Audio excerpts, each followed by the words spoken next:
So David Roberts, this is your 1939 Rover 14 that you are putting into the April the 27th sale at Manor Park Classics. Is that correct? It is, yes. So have you owned this car for very long? 30 years. 30 years. Yeah. That's a long time to have a car and then to part with it. In fact, I bought it on the 28th of April 1991, so it's exactly 30 years to the auction. Yeah.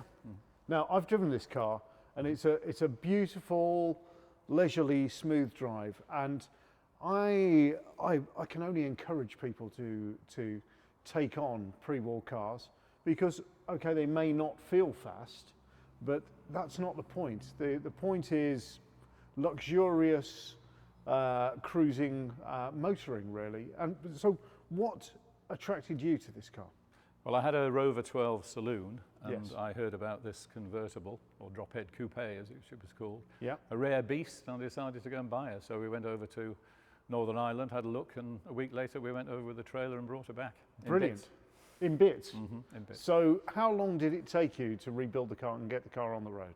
She was on the road by Easter 2 years later. 2 years later. Okay, so that's a pretty good turnaround, and that's a determined restoration. Yeah. So you must have been keen to get this on the go.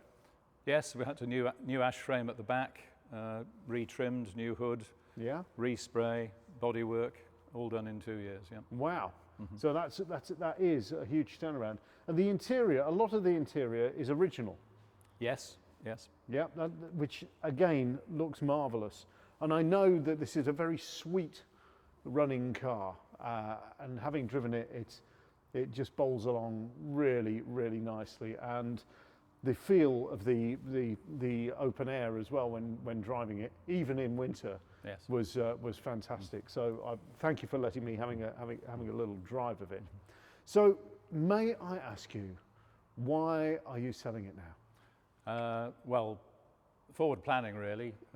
We plan to move in a few years' time. I'm going to a house with no decent garage, no drive, Right. and time is passing on. Okay, so it's time to let somebody else have the fun. It is. You've done all the hard work, and now somebody can have even more fun than you've had. I hope so. I mean, we've driven everywhere, to Sorrento, to Dubrovnik. Yep. She's a supercar abroad. She loves French roads, for example, and Yeah. it's marvellous. Do you get a lot of joy from a lot of waves and give a lot of pleasure to people as you pass in this? We were driving down Glencoe once, and there was a bus full of Japanese all taking photographs of the Piper. Yes. And they saw us drive down, and to a man and woman, they all turned around and took photographs of me instead. Fantastic. Yeah. Well, it does look splendid. It's aged beautifully. The restoration that you've done 30 years ago has really mellowed as well. And I think it's a supercar, so very rare and a beautiful place to be. And I can only encourage people to get into pre-war cars. That's you lot. Get into pre-war cars. Honestly, you do not know what you're missing. David, thank you very much for talking about your car. I think maybe I should have a little beard. Well, thanks very much. No, it's great to see you here. Thank you very much indeed. Yeah.